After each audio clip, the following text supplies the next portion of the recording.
ত্ৰিভুজৰ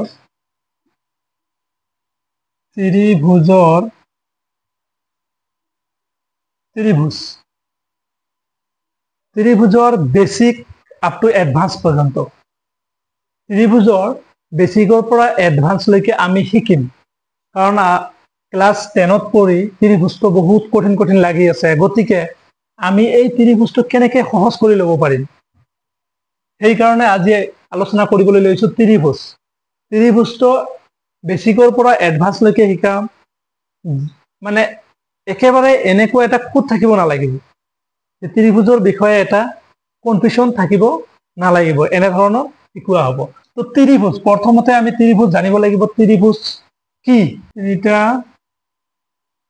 বাহুৰ দ্বাৰা গঠিত বন্ধ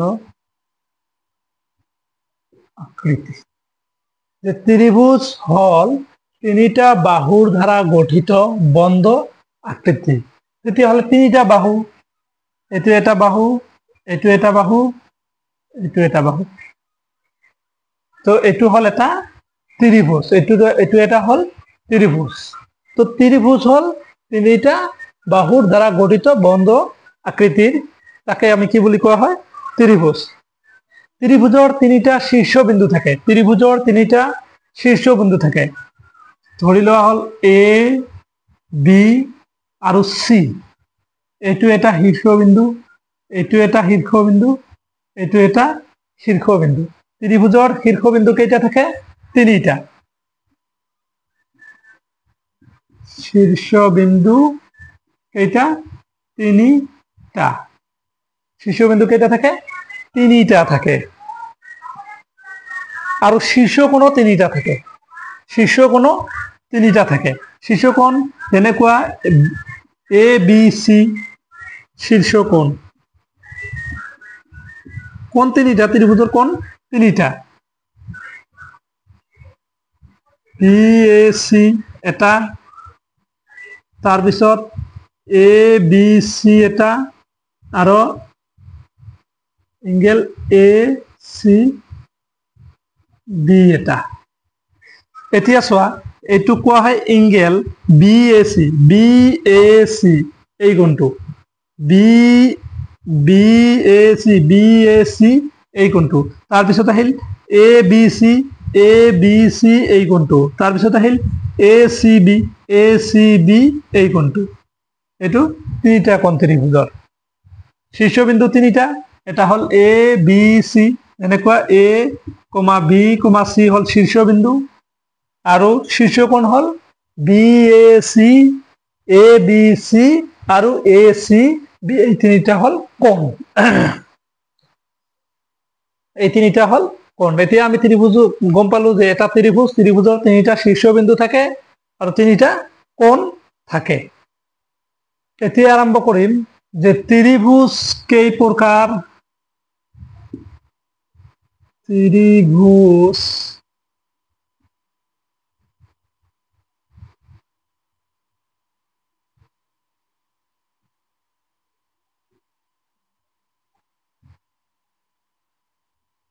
আৰু কি ত্ৰিভুজ কেই প্ৰকাৰ আৰু কি এনসাৰ ত্ৰিভুজ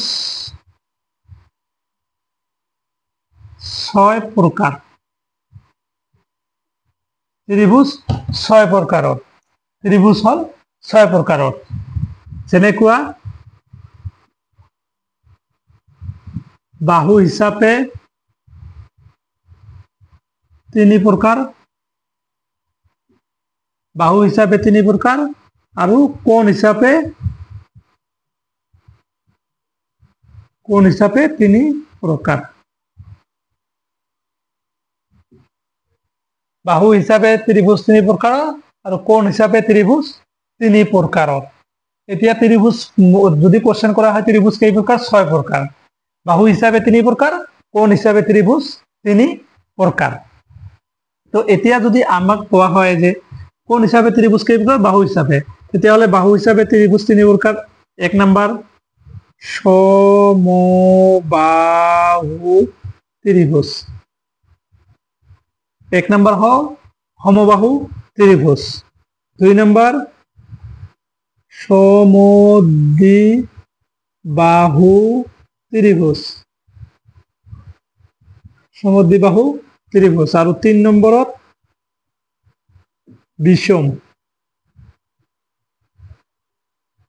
বিষমবাহু ত্রিভুজ। তো ত্রিভুজ বাহু হিসাবে 3 প্ৰকাৰৰ। যদি কোৱা হয় নাম কি কি, তেতিয়াহ'লে ক'ব লাগিব সমবাহু ত্রিভুজ, সমদ্বিবাহু ত্রিভুজ আৰু বিষমবাহু ত্ৰিভুজ। আকৌ কোন হিসাবে 3 প্ৰকাৰ? কোন হিসাবে? সমকোণী ত্ৰিভুজ, তাৰপিছত সূক্ষ্মকোণী ত্ৰিভুজ, আৰু 4 নম্বৰ সমকোণী ত্ৰিভুজ, সূক্ষ্মকোণী, স্থূলকোণী ত্ৰিভুজ। তেতিয়াহ'লে আমি টোটেল গম পালো ত্ৰিভুজ 6 প্ৰকাৰৰ। 1 নম্বৰ সমবাহু ত্ৰিভুজ, 2 নম্বৰ সমদ্বিবাহু ত্ৰিভুজ, 3 নম্বৰ বিষমবাহু ত্ৰিভুজ। আৰু কোন হিসাবে ত্ৰিভুজ 3 প্ৰকাৰ? সমকোণী ত্ৰিভুজ, সূক্ষ্মকোণী ত্ৰিভুজ আৰু স্থূলকোণী ত্ৰিভুজ। এতিয়া আমি আলোচনা কৰিম যে এই সমবাহু ত্ৰিভুজ কি। সমবাহু ত্ৰিভুজ বেসিকৰ পৰা এডভান্স লৈকে যাম, সমদ্বিবাহু ত্ৰিভুজ বেসিকৰ পৰা এডভান্স লৈকে যাম, বিষমবাহু ত্ৰিভুজ সেম, সমকোণীও যাম, সূক্ষ্মকোণী আৰু স্থূলকোণী, তিনিওটা ছয়টা আমি বিতংভাৱে আলোচনা কৰিম।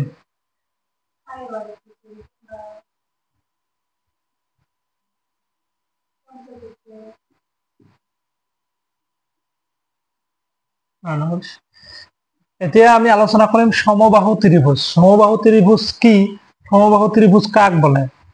তো সমবাহু ত্ৰিভুজ যি ত্ৰিভুজৰ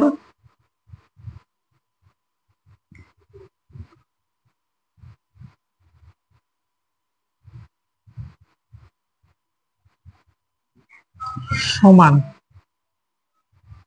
যি ত্ৰিভুজৰ তিনিওটা বাহু সমান, তাক কি বুলি কোৱা হয়? সমবাহু ত্ৰিভুজ। যি ত্ৰিভুজৰ তিনিওটা বাহু সমান তাক কি কোৱা হয়? সমবাহু ত্ৰিভুজ। সমবাহু, তাক সমবাহু ত্ৰিভুজ বলে।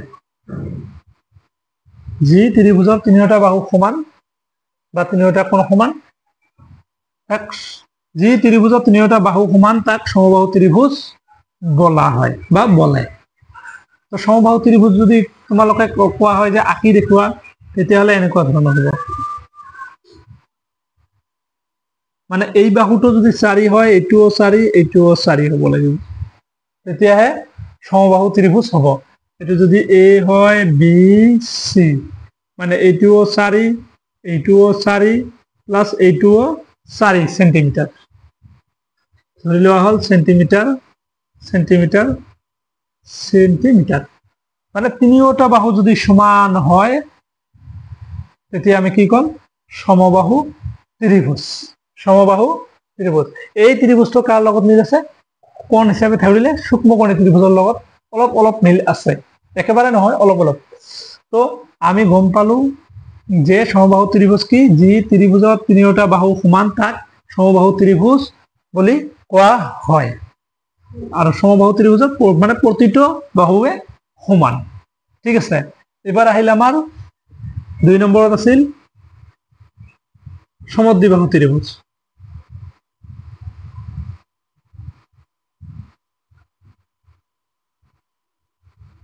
2 নম্বৰত আহিল আমাৰ সমদ্বিবাহু ত্ৰিভুজ। এই ত্ৰিভুজৰ দুটা বাহু সমান, এই ত্ৰিভুজৰ দুটা বাহু সমান, এইটো আৰু এইটো বাহু সমান, এই দুটা বাহু সমান। যি ত্ৰিভুজৰ দুটা বাহু সমান তাক সমদ্বিবাহু ত্ৰিভুজ বুলি কোৱা হয়। আৰু 3 নম্বৰত আহিল আমাৰ বিষমবাহু। বিষমবাহু ত্ৰিভুজ। বিষম বাহু ত্ৰিভুজ মানে যি ত্ৰিভুজৰ এটা বাহুও সমান নহয়, প্ৰতিটো বেলেগ বেলেগ। যি ত্ৰিভুজৰ প্ৰতিটো বাহু বেলেগ বেলেগ তাক বিষম বাহু ত্ৰিভুজ বুলি কোৱা হয়। বিষম বাহু ত্ৰিভুজৰ এনেকুৱা হ'ব পাৰে, এনেকুৱা হ'ব পাৰে, মানে কাৰো লগত কাৰো মিল নাই, কোনো বাহুৰ লগত কোনো বাহুৰ মিল নাই, তেতিয়া ইয়াক কি বুলি কোৱা হয়? বিষম বাহু ত্ৰিভুজ। আৰু সমদ্বিবাহু ত্ৰিভুজ কি? যি ত্ৰিভুজৰ দুটা বাহু সমান তাক কি বুলি কোৱা হয়? সমদ্বিবাহু ত্ৰিভুজ বুলি কোৱা হয়।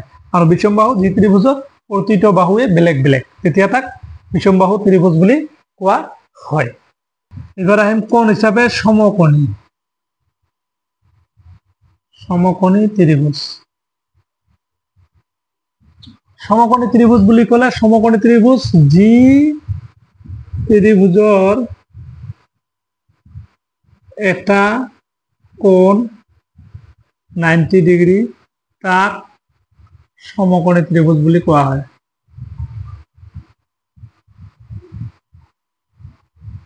ত্ৰিভুজ বলা হয়। যি ত্ৰিভুজৰ এটা কোণ 90 ডিগ্ৰী তাক সমকোণী ত্ৰিভুজ বুলি কোৱা হয়।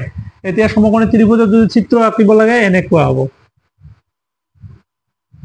এই কোণটো হ'ব 90 ডিগ্ৰী, মানে এটা কোণ 90 ডিগ্ৰী।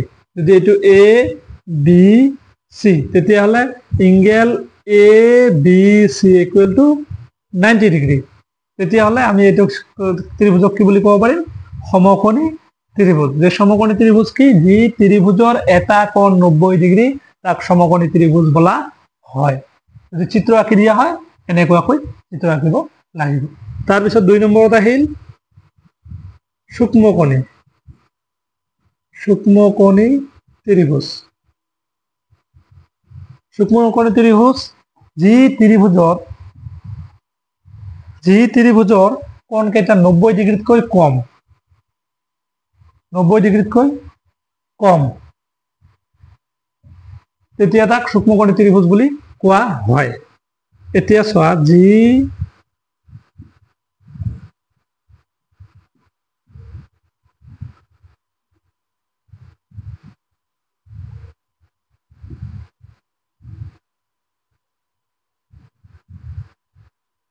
কম তাক সূক্ষ্মকোণী ত্ৰিভুজ বলে। যি ত্ৰিভুজৰ কোণবোৰ 90 ডিগ্ৰীতকৈ কম তেতিয়া তাক সূক্ষ্মকোণী ত্ৰিভুজ বুলি কোৱা হয়। এতিয়া সূক্ষ্মকোণী ত্ৰিভুজৰ ছবি আঁকিবলৈ হ'লে এনেকুৱা কৰি আঁকিব লাগিব। মানে ধৰি লোৱা এইটো যদি হয় 60, এইটো 60 ধৰি লোৱা, এইটো ধৰি লোৱা 60, তেতিয়াহ'লে প্ৰতিটো কোণে 90 ডিগ্ৰীতকৈ কম, 90 ডিগ্ৰীতকৈ কম হ'ব লাগিব। কিন্তু এটা কথা মনত ৰাখিবা, ত্ৰিভুজৰ তিনিটা কোণৰ যোগফল 360 ডিগ্ৰী। ত্ৰিভুজৰ তিনিটা কোণৰ যোগফল সদায় কিমান ডিগ্ৰী? 60 ডিগ্ৰী হয়। তো সূক্ষ্মকোণী ত্ৰিভুজ হল যে বাহু কোণ কেইটা, যেকেইটা কোণ থাকিব 90 ডিগ্ৰীতকৈ কম হ'ব লাগিব, 90 ডিগ্ৰীতকৈ বেছি হ'ব নালাগে, 90 ডিগ্ৰীতকৈ কম হ'ব লাগিব, তেতিয়া সূক্ষ্মকোণী ত্ৰিভুজ হ'ব। আৰু 3 নম্বৰত আহিল স্থূলকোণী। স্থূলকোণী ত্ৰিভুজ কি? যি ত্ৰিভুজৰ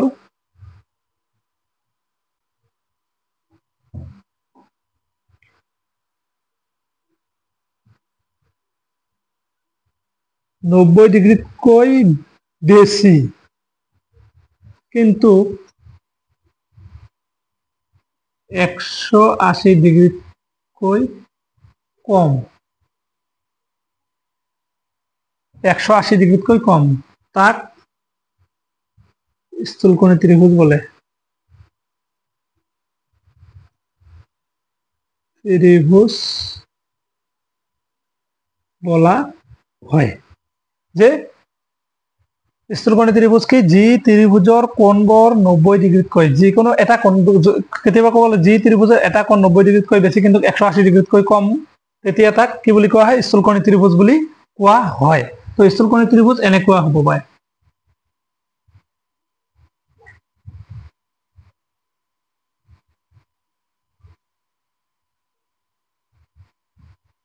ধৰি লোৱা এইটো হ'ল 110, মানে এটা কোণ 90 ডিগ্ৰীতকৈ বেছি কিন্তু 180 ডিগ্ৰীতকৈ কম।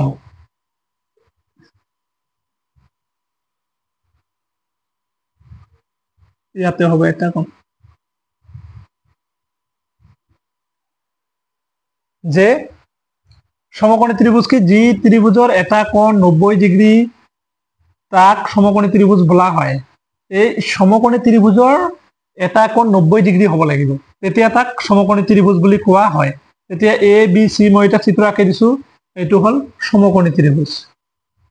সমকোণী ত্ৰিভুজ আৰু সমকোণী ত্ৰিভুজৰ এই কোণটো 90 ডিগ্ৰী, তাৰ মানে A B C angle A B C equal to 90 degree, এইটো কি বুলি কোৱা হয়? সমকোণী ত্ৰিভুজ। তাৰপিছত আহিলে আমাৰ কি? সূক্ষ্মকোণী ত্ৰিভুজ। সূক্ষ্মকোণী ত্ৰিভুজ কি, যি ত্ৰিভুজৰ এটা কোণ 90 ডিগ্ৰীতকৈ কম তাক সূক্ষ্মকোণী ত্ৰিভুজ বলে। যি ত্ৰিভুজৰ এটা কোণ 90 ডিগ্ৰীতকৈ কম হ'ব লাগিব। ধৰি লোৱা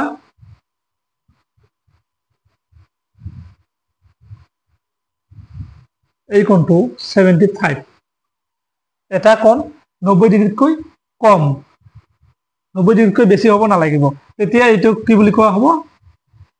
এ বি সি। তাহলে angle B A C equal to 75 ধৰি লোৱা 90 ডিগ্ৰীতকৈ কম আছে, তেতিয়া এই ত্ৰিভুজটোক কি বুলি কোৱা হ'ব? সূক্ষ্মকোণী ত্ৰিভুজ। তাৰপিছত আহিল স্থূলকোণী ত্ৰিভুজ। যি ত্ৰিভুজৰ এটা কোণ 90 ডিগ্ৰীতকৈ বেছি কিন্তু 180 ডিগ্ৰীতকৈ কম তাক স্থূলকোণী ত্ৰিভুজ বুলি কোৱা হয়। এই ইয়াতে চোৱা, এ ধৰি লোৱা এ বি সি, এইটো তো এটা কোণ কি 90 ডিগ্ৰীতকৈ বেছি কিন্তু 180 ডিগ্ৰীতকৈ কম আছে, তেতিয়া এই ত্ৰিভুজটো কি বুলি কোৱা হয়? স্থূলকোণী ত্ৰিভুজ বুলি কোৱা হয়।